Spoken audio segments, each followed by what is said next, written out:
Project Seraph Log 1. Professor Thomas Dawn reporting. After years of preparation, we are ready to enter the trial phase of our work. The subject quota outlined in Requisition Order 2125 has been fulfilled. Surgical enhancements are scheduled on candidates deemed most likely to survive the Thargoid systemic interface. There is a sense of excitement here at the facility. My team recognize that we are on the threshold of something truly remarkable. While our competitors chase rumors and run lab tests on curious probes, we are working towards the first human-piloted Thargoid vessel.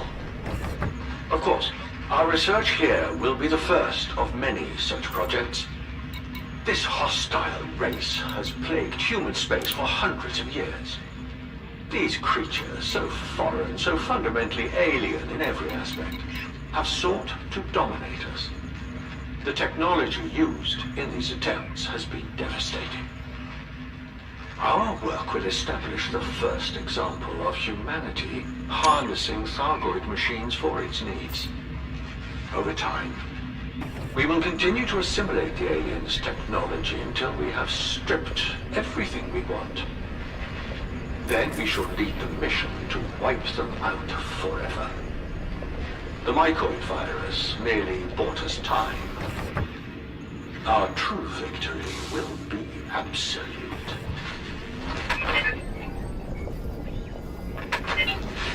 Project Seraph Log 6, Professor Thomas Dawn reporting. Today, my team completed the first live tests of human integration with a Thargoid ship. Subject A1 entered the Thargoid vessel at 0800 and initiated the interface procedure with assistance from the witnessing Dr. Pierce and Dr. Hamlin. A1's vital signs were stable for 43 seconds, at which point there was a major electrical surge through the central nervous system. Both witnesses observed the subject suffer a violent seizure which ultimately proved fatal. The Thargoid vessel appeared unaffected. The next 5 tests were similar in outcome. While unfortunate, our analysts were able to identify where this surge originates.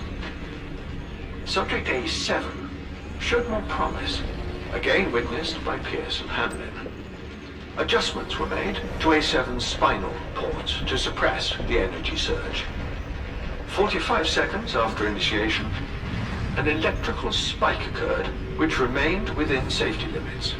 A7 reported some discomfort, but was able to proceed with vessel initiation.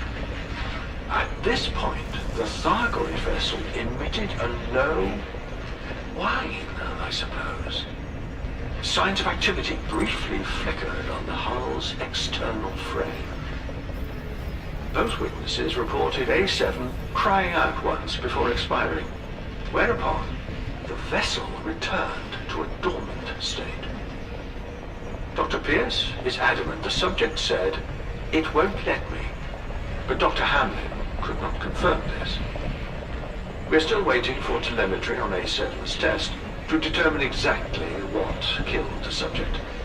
Adjustments will be made to the next test subject in response to these findings.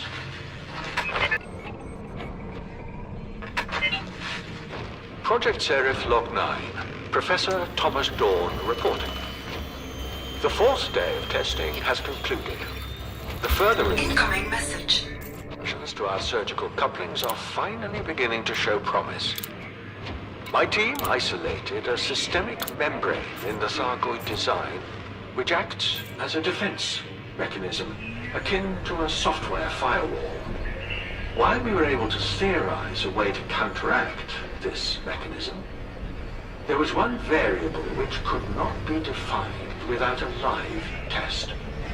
Subject D1's primary neural implant was calibrated accordingly. I regret that D1's test ended poorly, but we received the information we needed. Subject D2's test used the recalibrated couplings. Her introduction to the Thargoid vessel proceeded smoothly, and as with A7, The hull's external frame responded visually.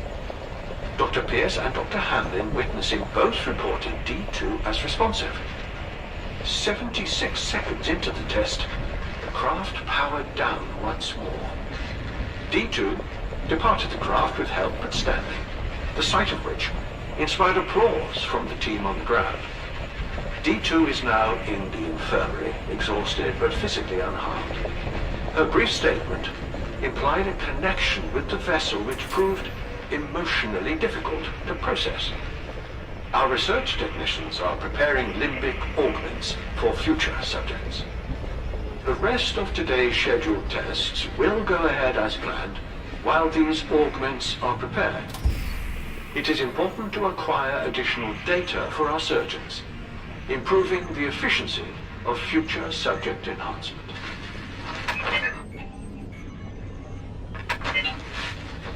Project Seraph, Log 14, Professor Thomas Dawn reporting. There has been considerable progress in our work. After an initially unremarkable series of tests, Subject H8 successfully interfaced with the Thargoid vessel.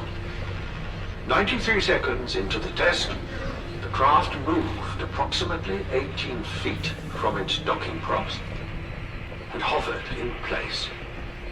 The flight was stable and accompanied by a gentle hum. I would describe the sound as subdued, as though the vessel had been brought to heel at last. The landing, 28 seconds later, was abrupt, but only superficial damage was sustained. H8 is unconscious but stable, under the care of the medical team. Dr. Hamlin and Dr. Tao, witnessing, were shaken but unharmed. Subject H9's test has been postponed while the Thargoid ship is returned to its dock. The whereabouts of D2 remains unconfirmed. She may be a stowaway. The only ship to have departed recently belongs to one Commander Hyford, following a delivery of potential subjects. Captain Stenson believes the commander is complicit, but I am not convinced. Hyford lacks the character to betray us and is quite aware of the consequences for doing so. Regardless, Black Flight operatives are already tracking him down. On a personal note, I would like to emphasize the incredible work by my team so far. Each day brings us closer to the assimilation of our enemy's primary asset, their technological secrets.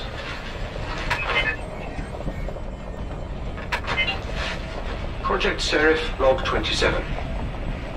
Professor Thomas Dawn reporting. Subjects V1 through V9 attempted to interface with the Thargoid vessel today. No measurable response was seen for any of these tests. I have decided to temporarily suspend the test phase of the project. Since Subject H8's connection and subsequent death 2 days later, the Thargoid vessel has entered a state of dormancy. It is as though all internal power sources are spent. We may as well be plugging our subject into a rock. A new Thargoid craft is required if our work here is to continue. I have identified a suitable system to begin our search. Black Flight operatives will depart shortly, in advance of our research party. The recent report of a commander encountering a Thargoid vessel in the Pleiades is intriguing. I only hope this was not a singular event, or some misunderstood data. Thargoid vessels scouting human space would significantly improve our chances of capturing one of their ships. Our time frame is likely to be slashed, of course. I fear our limited success is worth a few more years at best. The Witch will not be pleased with the lack of tangible results, despite our initial progress.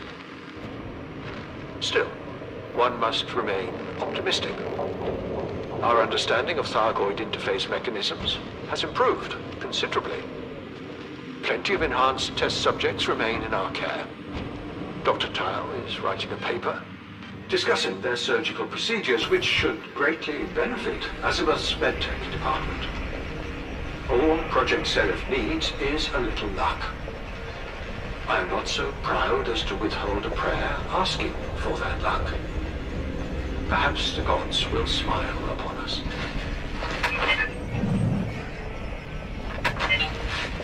Project Seraph Log 1. Professor Thomas Dawn reporting.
Cargo scoop deployed.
Cargo scope deployed.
Keep record.